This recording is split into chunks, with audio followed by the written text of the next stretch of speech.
Attention, attention, c'est la crise. Attention, faut paniquer.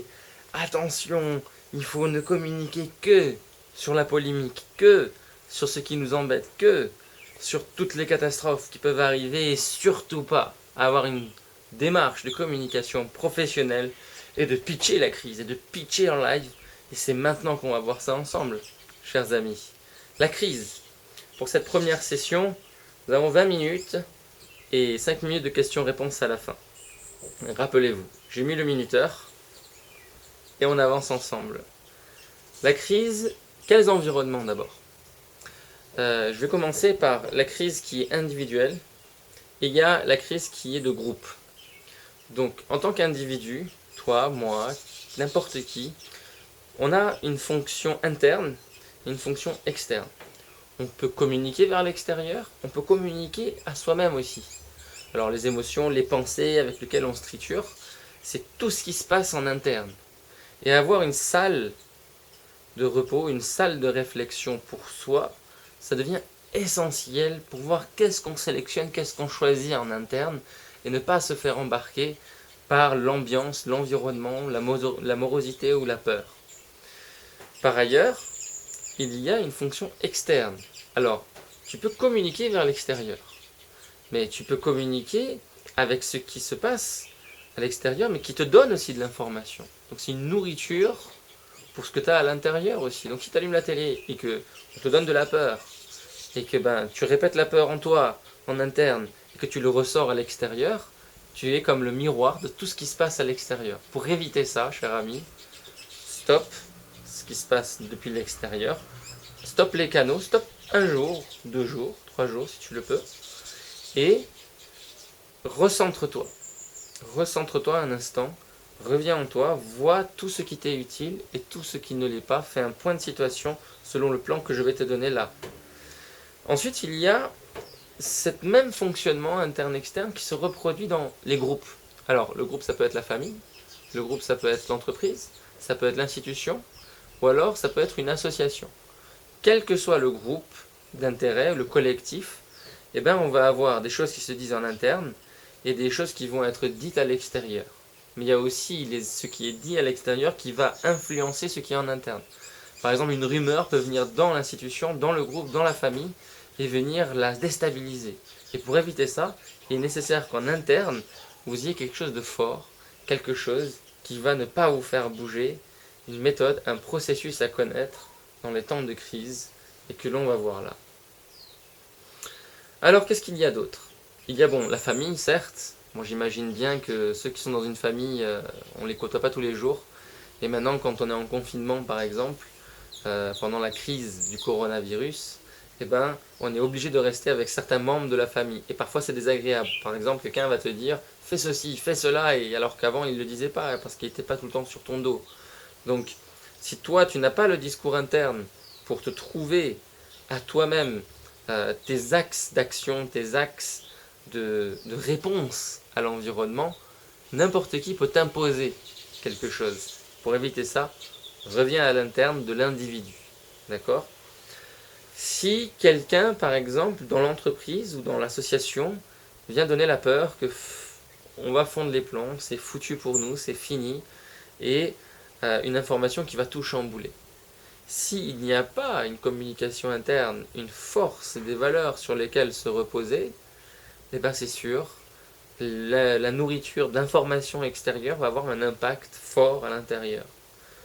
Idem pour l'entreprise, je ne calcule même pas la quantité d'implication et d'imbrication qu'il peut y avoir à travers ne serait-ce qu'une information qui vient de l'extérieur.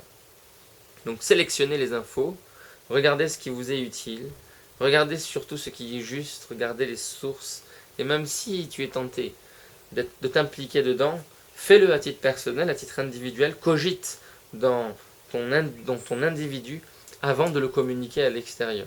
Parce que cette communication, en temps de crise, peut être mal interprétée, elle peut avoir des conséquences désastreuses, elle peut avoir absolument l'effet inverse que ce que tu voulais au départ. Et si tu as envie vraiment d'exprimer une émotion, exprime-la dans une activité personnelle individuelle avant de la donner à l'extérieur. Alors, les types de crises qu'il peut y avoir.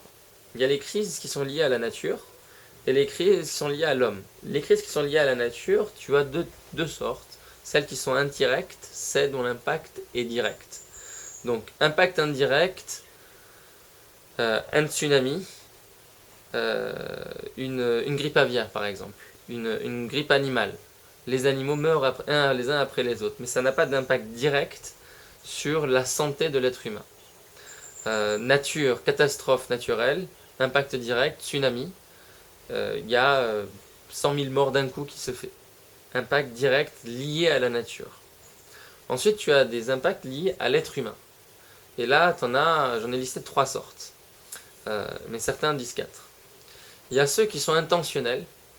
Donc la personne a voulu, par exemple, commettre un conflit, un crime, une guerre, quelque chose qu'il avait prémédité. Il le savait. Ensuite, il y a le genre de crise qui est lié à l'homme, qui n'était pas voulu, qui n'était pas intentionnel, et qui était, on va dire, indirect par rapport à son intention. En gros, ça va être la boulette. Dans une entreprise, par exemple, dans le procédé de production, on a décidé de la mauvaise recette et ça a donné un produit qui a intoxiqué les gens. C'était pas intentionnel. Mais à la base, on peut dire que c'était certes de la responsabilité de l'entreprise, mais c'était pas voulu. On voulait pas intoxiquer les gens à la base. Donc tu vois, intentionnel, non intentionnel, voulu ou non voulu. Et du côté de l'humain, il y a aussi des crises qui sont liées au mode de management. C'est-à-dire que la façon de gérer les équipes a mené à une crise. Et là aussi, ça a sa gravité, parce qu'on le sait, c'est intentionnel, mais peut-être on a mal géré la gestion de l'humain, et on est arrivé sur une crise. Donc, on a un peu le panorama du type de crise, naturel ou humain, direct ou indirect pour la nature, intentionnel ou inconscient pour l'homme à son niveau. Là-dessus, j'aimerais te poser un message. Nous sommes dans un temps où les impacts indirects de l'être humain sur la nature commencent à lui revenir en pleine figure. Et il y a peu de choses directes comme des crises comme qu'on a aujourd'hui, il y en a peu. Mais il y a énormément d'actions de l'homme qui de façon indirecte ont influencé la nature qui vient rendre visite à nouveau à l'être humain. Donc peut-être une question est à se poser dans la formule qu'on choisit pour voir qu'est-ce qui dans l'humain et la nature est le plus prioritaire et comment est-ce que nos actions ont des réactions en chaîne, ont des effets sur notre environnement et quelles sont les crises qu'on peut anticiper à chaque action que l'on pose. C'est une question à se poser. Par exemple, le 1er août, lors de ma première conférence sur le développement durable et sur le commerce international entre l'île de la Réunion et l'île Maurice, j'ai posé cette question. Et j'ai dit aux gens en présence, voici que nous sommes dans une ère, le premier jour que nous célébrons aujourd'hui est le jour où nous polluons plus que la capacité de la nature à pouvoir se restaurer. Et beaucoup d'entrepreneurs, à ma grande surprise, n'étaient pas au courant de ça, et certains même étaient totalement opposés à ça. Dont une des personnes qui est venue me voir, une RH, qui était aussi chasseuse de tête, qui travaillait avec plusieurs consortiums économiques et de gestion, et elle m'a dit, la plupart de mes clients prennent ça pour nul, pour zéro. Ce ne sont pas dans l'ordre des préoccupations de ces entreprises, parce que d'une part, on n'a pas la technologie pour pouvoir faire comme ça, d'autre part, on n'en a pas la volonté. Donc cette question qui est posée sur, on va dire, l'écologie, sur l'action de l'homme sur la nature, n'a pas lieu d'être.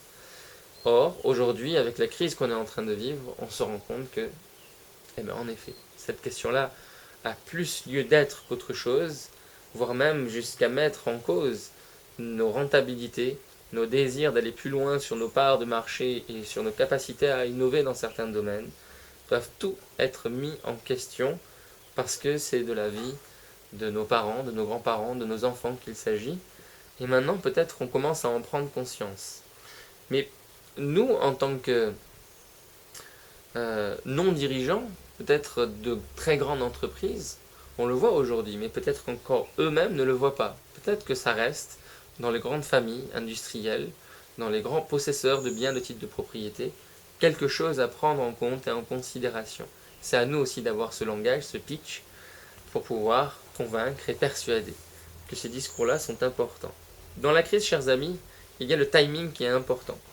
Plusieurs questions sont à se poser pendant que c'est en train de se produire, qu'est-ce qui va se passer après la crise, et surtout qu'est-ce qui se passe avant, dans l'anticipation de nos actions, comme on vient de le voir.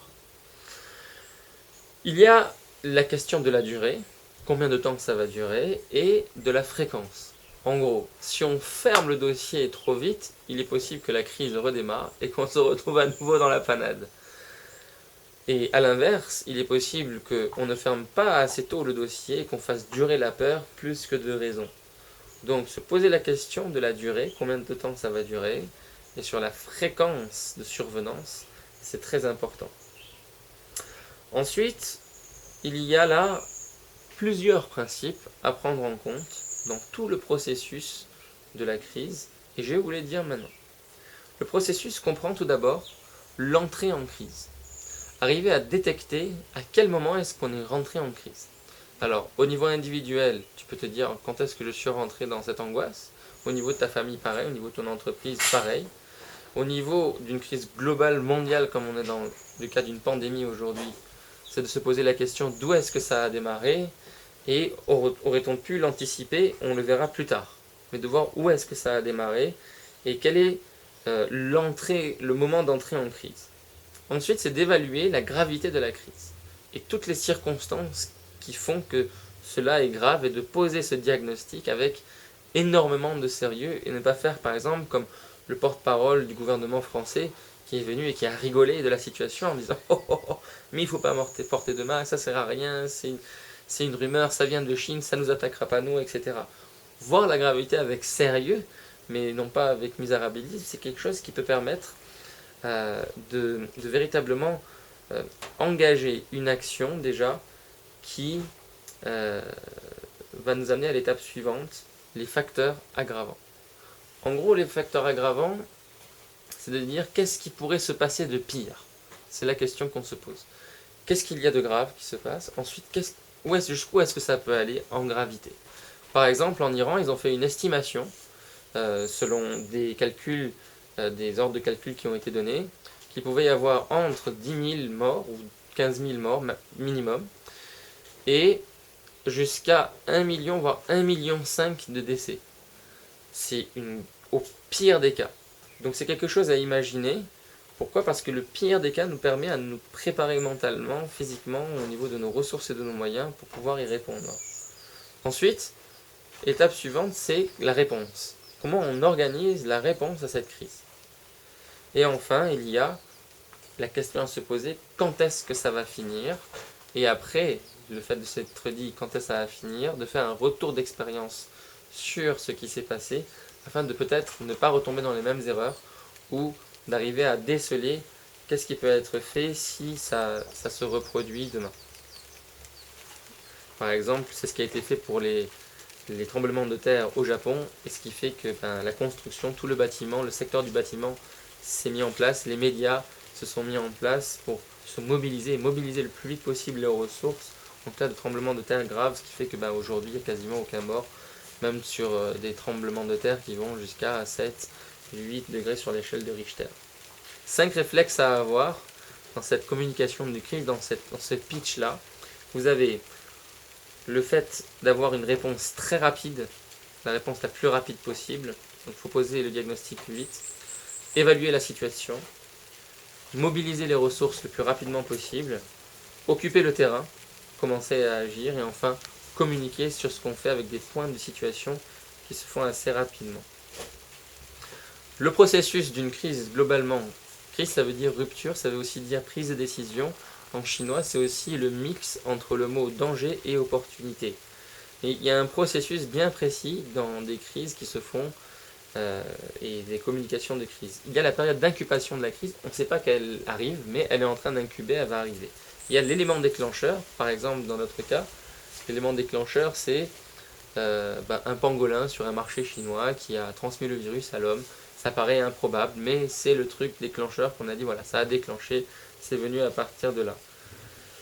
Ensuite, dans le processus, vous avez la phase aiguë, la phase de crise aiguë, c'est-à-dire le paroxysme de la crise, En gros, c'est là où on communique le plus, c'est là où on s'excite le plus autour de la question. Juste après, il y a les réponses.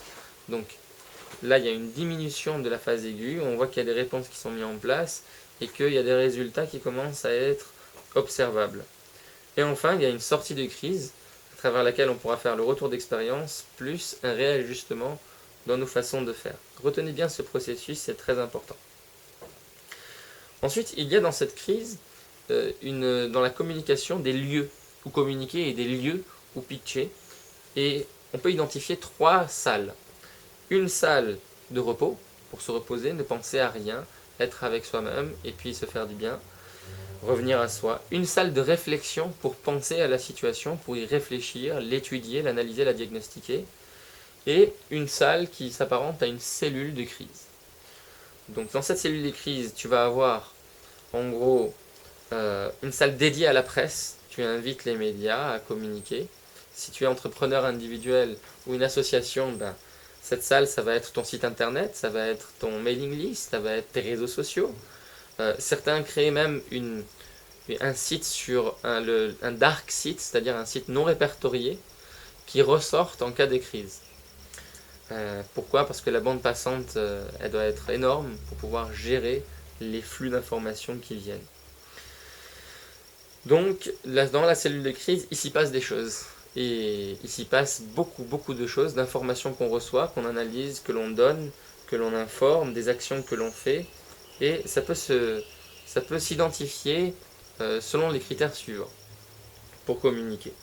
Tu as en premier lieu, dans cette gestion de crise, les rôles à distribuer dans la cellule. Tu distribues les rôles dans ton entreprise, dans ta famille, dans ton association, dans le groupe dans lequel tu es. Il y a ensuite un annuaire à tenir. Bon, pour la famille, on le sait, c'est l'annuaire du SAMU, l'annuaire des pompiers. Et pour une entreprise, il y a l'annuaire, ou pour un État, il y a l'annuaire, tous les acteurs et les ressources qui peuvent être mobilisables. Ensuite, un tableau de bord, qui est très important dans cette cellule de crise. On voit heure par heure ou jour par jour qui a fait quoi et dans quel contexte, où est-ce qu'on en est aujourd'hui avec des points de situation plus ou moins réguliers, c'est-à-dire de plus en plus fréquents. Plus la crise est intense, plus on arrive au moment aigu de la crise et plus il doit y avoir des points de situation. Où est-ce qu'on en est, qui a fait quoi. Comme ça, on évite surtout les défauts d'information qui ensuite pourraient nous revenir à la figure. Donc, évaluer une crise. Alors, évaluer, ça peut paraître simple. Je vais vous le dire dans les grandes lignes. D'abord, il y a la façon d'évaluer la perception que le public a de cette crise et évaluer aussi la probabilité de la survenance de cette crise ou la probabilité d'aggravation ou de diffusion de cette crise. Donc tu as 2 axes, abscisse ordonnée, et tu peux analyser cette évaluation de la crise comme ça. Ce qu'il faut se dire ici, c'est que la probabilité de survenance d'une crise aujourd'hui, on se dit que plus c'est probable et moins ça impacte notre image, moins on va répondre. Et on se dit en même temps, plus ça va impacter notre image et moins il y aura de conséquences, de fréquences, de probabilité de crise, et moins on va répondre. Alors, c'est assez contre-intuitif. On se dit normalement, plus la crise est grande, plus on doit réagir. Mais non, on fait l'inverse. Pourquoi? Parce qu'on vit dans une société d'image, où en rhétorique, ce qu'on appelle l'éthos est très important. Et il faut conserver l'image qui est primordiale par rapport à la réalité. Ce qui fait qu'on prend moins en compte la probabilité de survenance d'une crise. On va agir, par exemple, on va construire une entreprise en plein milieu de la forêt. On va dire, oui, il y a une grosse probabilité qu'il y ait une crise écologique. Mais on ne va pas la prendre en compte. Pourquoi? Parce que personne ne le sait. Et que comme personne ne le sait, on va continuer et ça ne va pas impacter notre image. Voilà, chers amis, on arrive à la fin de nos 20 minutes. Je vais développer maintenant les 5 questions. Les 5 questions qui m'ont été posées pour ce pitch de crise. Alors, il y a bien entendu d'autres éléments à prendre en compte les 6 dimensions de la crise, médiatique, éthique, juridique. Tout ça, je vous l'ai formulé dans une formation spécifique que vous pouvez retrouver à un prix imbattable en dessous de cette vidéo. Et allons aux questions-réponses. Alors, un responsable d'une clinique m'a contacté et m'a demandé de l'accompagner, plusieurs même.